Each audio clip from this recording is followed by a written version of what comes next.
Hello guys, this is Danny from vinyl.blog.com. I know that you here on that video in order to see a speech of Kirk Hammett and Bela Lugosi on the screening of two horror movies in San Francisco Balboa Theater. One movie is Black Cat, another movie is White Zombie. I'm gonna be very fast. Just before I show you the speech and how they answer the questions and the interview with them, I would like to show you two things. First of all, this poster, that's the poster from the event. The poster indicates these two movies and indicates the place where it was, when, November 7th, 2013. And at the end of the event,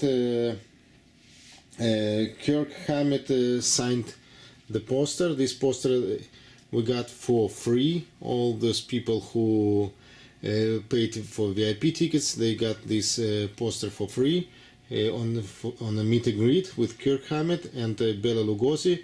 So this is signature of Kirk Hammett. This is signature of Bela Lugosi Jr. Bela Lugosi Jr., for those who do not know, is the son of the actor who was starring in both movies here.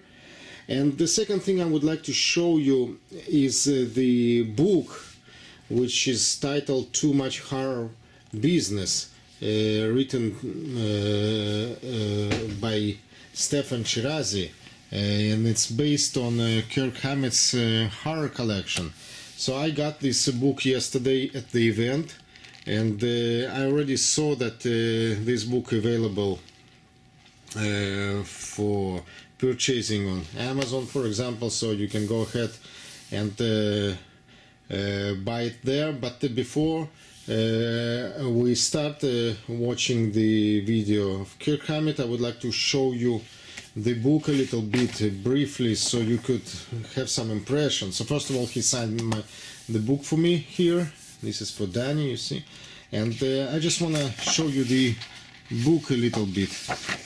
It's very well illustrated. It has a lot of pages of fantastic pictures and some stories. I even myself did not have a chance yet to read this deeply. I just got it yesterday evening, as I said. But if my first impression that the book worth every penny. So you see, this is the Boris Karloff from the Black Cat movie. This is Bela Lugosi from the from the White Zombie. Here is the character. So very nice design. It's really must have item for any fan of some comics and horror stuff. Very nice design. So I just wanted you to take a look at a little bit, and if you do like it, please go ahead and go on my website, for example, www.vinylblog.com, and there is a post about the yesterday events where I describe and write about the movies I watched and what I liked most at the event, which movie I liked better. Also in this post you can find a link to Amazon where you will be able to purchase that book. So please go ahead and don't hesitate to go to my website and read this post. Also, I would like to ask you before we start watching Kirk Hammett and Bela Lugosi's speech, please like this video if you really like it. Put your comments, what you think, what are your thoughts. By the way, on February 7 there will be a Fear Festival in Regency Ballroom in San Francisco, hosted by Kirk Hammett, where he will probably entirely, or maybe not, I don't know, but he will exhibit or his collection, home collection of horror stuff. It will be 2 days event. I can't wait to attend. I just need to convince my wife to let me go there because tickets are a bit expensive, to be honest. So subscribe to my website, subscribe to my Facebook fan page, Facebook page, subscribe to my YouTube channel, because I really try to put some interesting stuff here. Okay, so now once you have an impression, let's watch yesterday's event, Kirk Hammett. Cheers. Yay. I am John Stanley. All that is left of the old Creature Feature show that ran here in the Bay Area from 1971 to 1984. We lost our co-host Bob Wilkins a few years ago. And I just wanted to say I spent about 2 weeks sending out emails personally addressed to all of those who are in my fan database that I've collected over the years. And several of you have come up to me tonight to tell me you got that email and you are here because of it. And I want to thank all of you for doing that, because the money for this is going to help the Balboa survive many of the problems.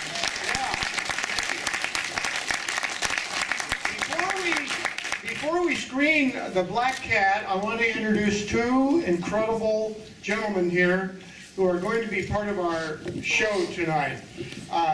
This is Kirk Hammett, ladies. Yeah!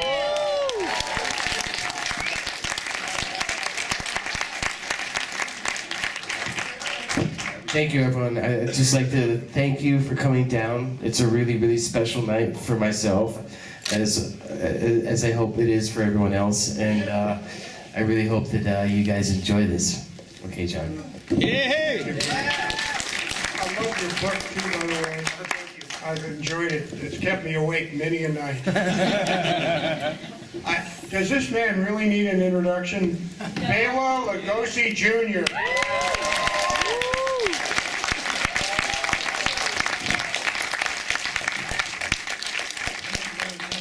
To see a whole room full of people who are coming to see what I think are 2 very interesting films of Dad. Because one story, of course, of Dad is Dracula and his iconic portrayal. The other story of Dad is as a wonderful character actor. And these 2 parts that he plays in these movies are fabulous examples of the kind of work he could do. That's it. Thank you.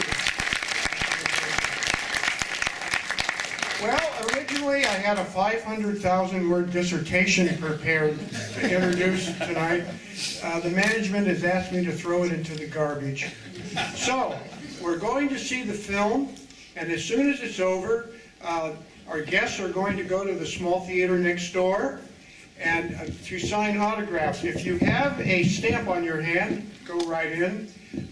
And you can also go in if you purchase one of Kirk's books, toys or posters, which are available in the lobby. And these 2 gentlemen will be there to sign autographs for you. How about one more round of applause? Yes! So we will do a short Q&A with John Yeah. and Bela Lugosi Jr. between the 2 films as well. Yes, I forgot to mention that. Okay, let's roll them. Hey, Shorty, roll them.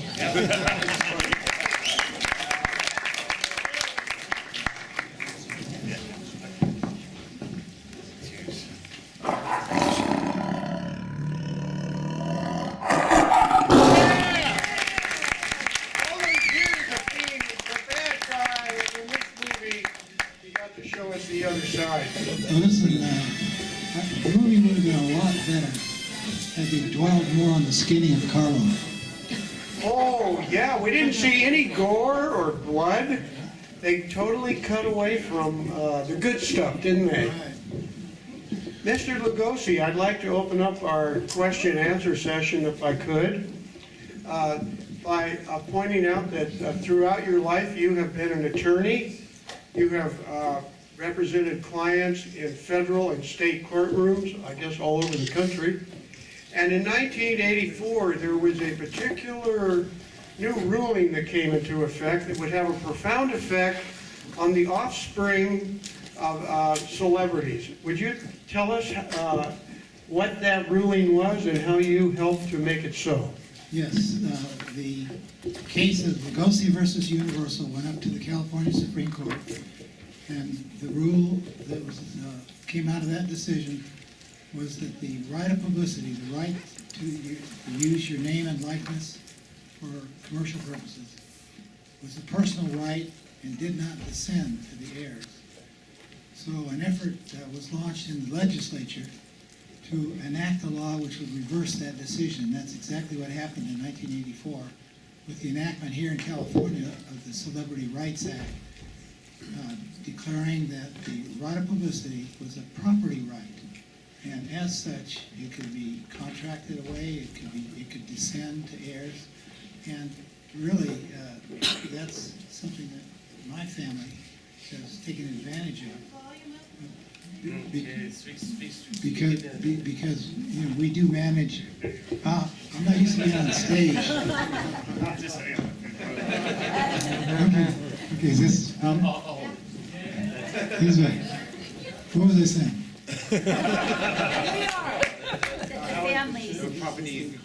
Oh yes, yeah.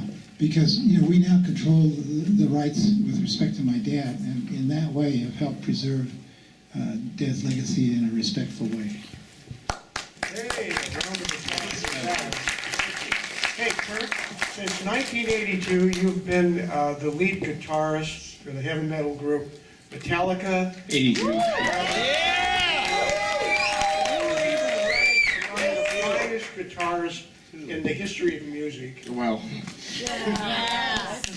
And we're going to talk about other phases of your career, but I wanted you to just take a moment and tell us some of the emotions you feel when you're out playing your music and you're going just, you know, everywhere that one could take the group, musical group.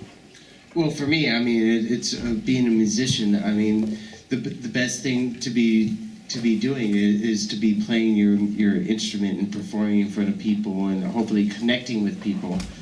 And you know, for me, I was always attracted to the music I'm playing because I was always attracted to like the darker side of things, whether it was like music or movies or comic books or stories or whatever type of media.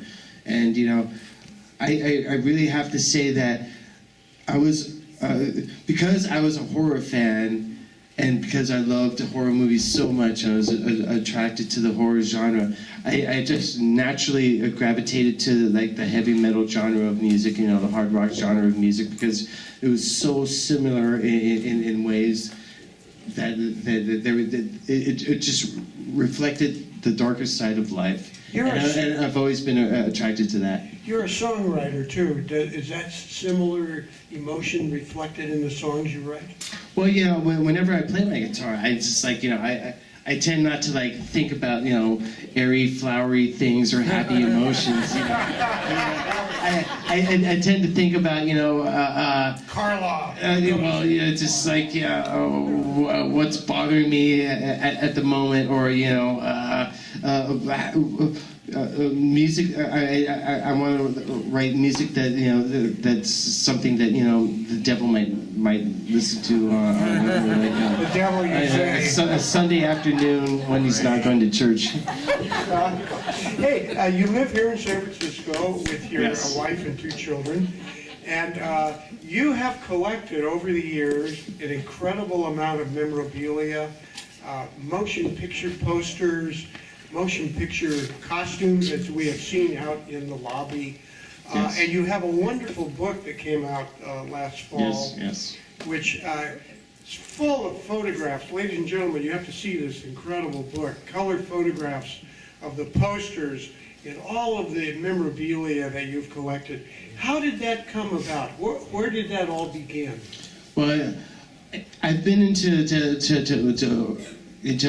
horror movies ever since I was a young child, and I discovered Famous Monsters of Filmland when I was 6 years old. I started watching creature features when it debuted in what was it, 1971. 1971. So you like Bob Wilkins better than me? No. You and Bob Wilkins are two different flavors. Chocolate and vanilla. Well, no, more like vanilla and strawberry. You bring the strawberry. I'm glad I'm not a raspberry. But it's something I've been into for a long time, and I just like naturally gravitated to it. I've never really questioned why I love horror movies so much, because I get so much pleasure from it. Why should I question it? Being able to continue pursuing my passion over all these years has been something that I've been very, very grateful for. I play music for a living. I love music, but I also love horror movies, and I've never really stopped pursuing my quest for just learning more about horror movies, collecting movies, archiving movies, being a historian, being a collector of things that I think are unique, that have a lot to do with horror movies. I love the genre so much, and I feel that it's my personal duty to share everything that I've collected over the last 20, 30 years with the world, because it's just too good to just sit in my house and look at all the time. I mean, it's something I feel that I should share with the world, and maybe educate with the world, and show how cool this stuff actually is. Well, when you take a look at the book, you will just begin to get an idea of the massive amount of material that Kirk has. Say, Mr. Lugosi, I wanted to ask you a question. Gee, I wish I had a pie that I could throw in your direction, because you're involved with the Three Stooges. And I was wondering if you could tell us, there's a company in LA that, what's the name of it again? I'm sorry? Comedy 3. Comedy 3. And I wanted you to know one thing. I had the opportunity once to meet Mo Howard. He didn't have a pie at the time, thank God, and he didn't pinch my nose or anything. He was at Columbia Studios. They were recording voice work for an animated cartoon series. This was back in 1966. This is how far back it goes. Tell us about your relationship with Mo Howard, Curly, and Larry. Well, all the Stooges were dead except one when I first started working on matters regarding the Three Stooges. There was a 4.5-month jury trial amongst the heirs of the Stooges over who had controlled the rights to that famous comedy team. And it ended in 1995 with our clients being successful in controlling the rights. And so I went into the business with them of exploiting the rights to the Three Stooges. Well, I still see a lot of DVDs coming out with some of the episodes that haven't been released before. Has there been an effort to try to collect all of the material? Oh yes, Columbia and Sony realize that they've got a unique asset there, and so they're the copyright owners of much of the Three Stooges materials. One of the things I wanted to tell you that we share in common, Kirk, we both went to San Francisco State College. And would you tell us a little bit more about your background? I take it you grew up here in the Bay Area? Yeah, I was born in Mission. I grew up at 20th and South Van Ness. All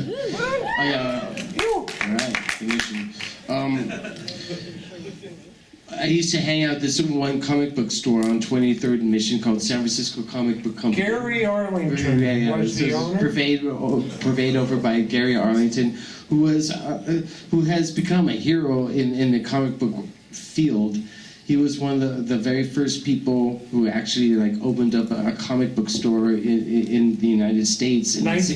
1966. Yeah, he opened it up in 1966, and I started going there in 1968 or 1969. I beat you to it. I got there first.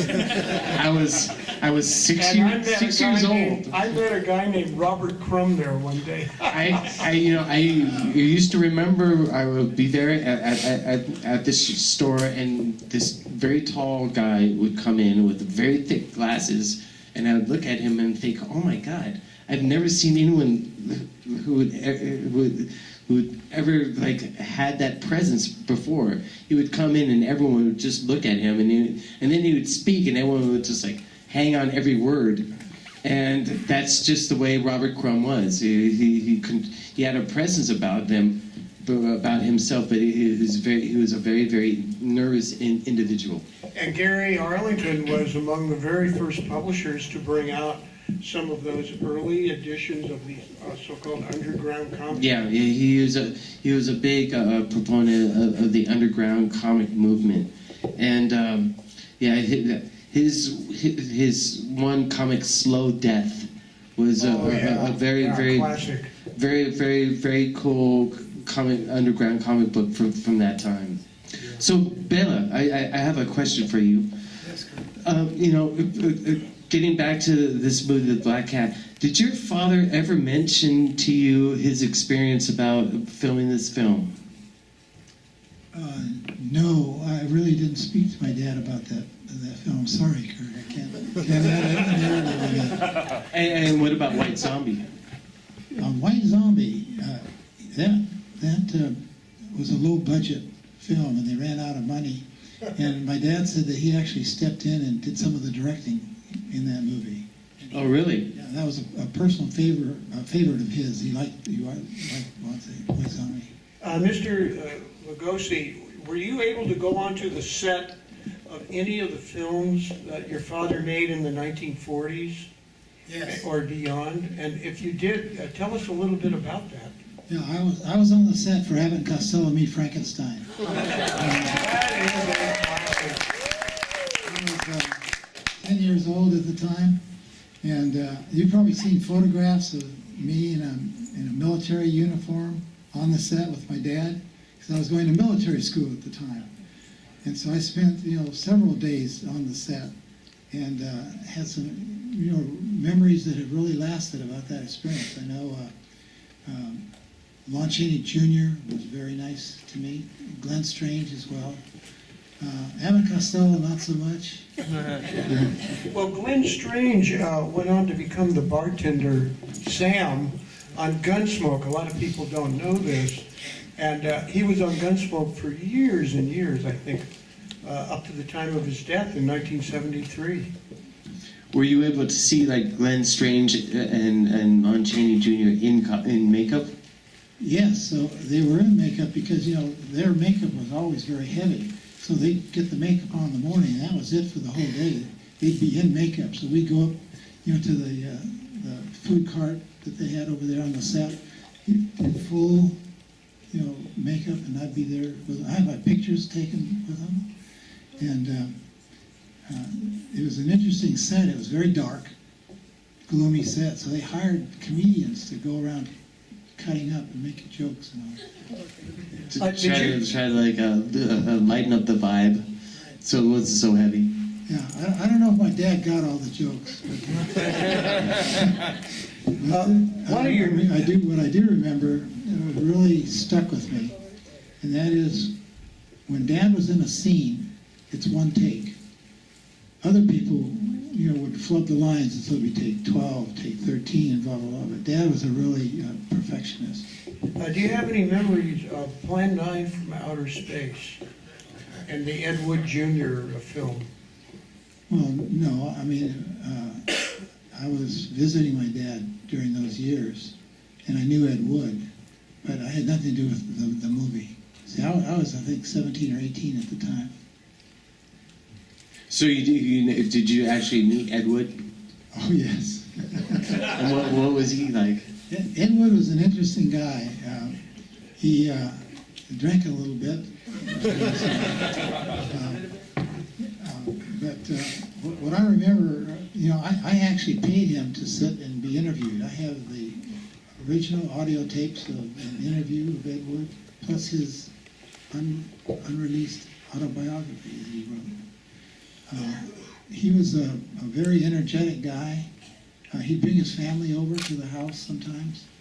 So Dad was a way for him to be in the film business. And of course, from Dad's point of view, he kept working, and actors love to keep working. Right. Say, I was wondering, do any of you out there have a particular question that might touch on something we haven't talked about here? About Bela Lugosi or about Kirk's collections? Yes. I have a couple quick questions. Does anyone know what became of Boris Karloff's cool jacket with the gold lame collar and cuffs? Have you looked into that, Kurt? Well, yeah, I've been trying to find that one. Because you know that the costume on the figure is the actual costume in the movie. I do.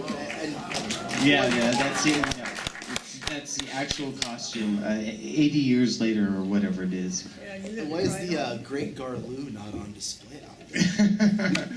Great Garloo is at my house, tucked away, nice and safe. I got a question. Over here? Yes. Kurt, where does the time frame as far as classic horror movies begin and end with you? Does it come into modern era as far as your collections, or does it stop at a particular point in time? Oh, there's, as far as I'm concerned, there's classics being made, today. I saw a movie called Troll Hunter about 2 or 3 years ago. That is destined to be a classic. Trolling again, huh? Yeah, I saw a movie about 4 months ago called Frankenstein's Army. Great movie.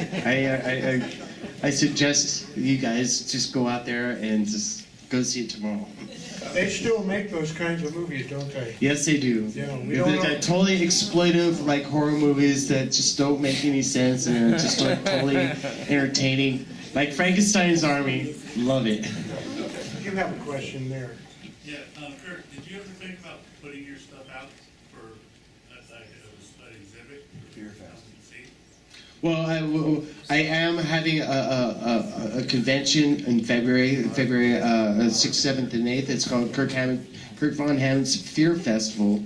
It's going to be at the Hyatt Regency Ballroom. Regency Ballroom. And it's going to be a total horror extravaganza. Yeah. Is there a question here? Yes, Sorry, ma'am. Or me, ma'am? or- Oh, I'm sorry, I was just waving the flyer for your. Very good. Thank you. I do know. Okay. What's one of your favorite old school horrors and maybe newer? 70s? Well, Troll Hunter and Frankenstein's Army. Fantastic. I have so many favorite horror movies. It literally changes every week. This week, I'm just so into this one silent movie that came out in 1926 called Der Golem. And it's I saw that recently. yeah, it's a fantastic movie. Stratton Taylor has created a music soundtrack. That's fantastic. I need to hear that. But it's a totally wonderful movie. I have a couple of posters from it, and I don't know what it is. It's I'll be sitting there and I'll get the urge to. Well, actually, what happens is I'll remember a movie that I haven't seen in a while, and I'll get the urge to see it, and it's like I've never seen the movie before, even though I've seen it like 15 times. I'll go and watch the movie and I totally re-experience it again. And it's just like, that's how much I love horror movies. I can watch the same movie like 15 times and just love it. I have a question for you, Mr. Lugosi. Of all the films your father made, is there one particular film that you think stands out above all the others for whatever reason that you might personally bring to that choice? Well, I can't not say that Dracula has to be it. Ladies and gentlemen, thank you so much. We have to get moving here. We are now going to move to the theater next door, and if you have a stamp on your hand,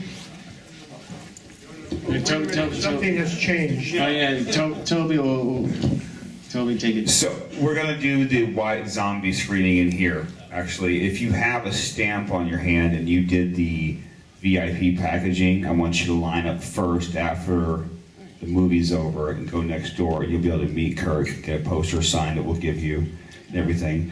After that, if you're here, you did a VIP package and you want to say thanks to Kirk and you're a horror icon and a horror god of the universe, you just go grab a, this is a charity event. What we really want here is, there's a lot of theaters in San Francisco that are getting closed. Drive down Geary Street, just see all the things that are happening in your neighborhood.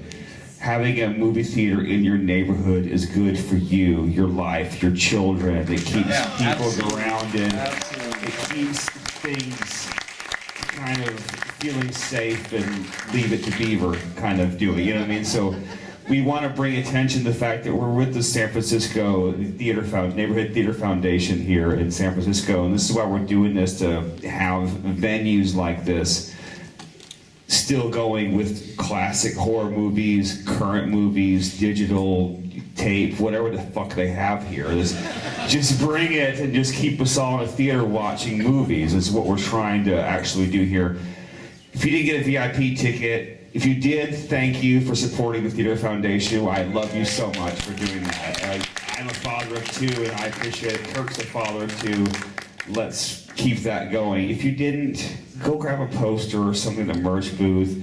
Stay in the lobby. I'll get you in the room next door. We're doing a meet and greet at. You get to say thank you to Kirk for being here, for doing all these things, for being in a horror goddamn goddess of the world. You are the best. Thank you for doing this and just being here and being just, you know, a part of all of this and keeping the culture alive of horror movies and horror culture. You're the god of it. Thank you. Yeah, no problem. I just want to say, this next movie, White Zombie, it's so atmospheric. I mean, it's like almost being, watching this movie to me is almost being like in some weird, surreal dream. Bela Lugosi is so over the top, and he's such a diabolical character. You know, the storyline, it's okay. Just watch Bela Lugosi in this movie because he's so goddamn great in this next movie. All right. Thank you, John Stanley from the Creature Feature, for coming out and doing this. Bela Jr., you know, anything I ever do, you're always welcome to. And ladies and gentlemen, author, musician, father, Kirk Hammett. Yay!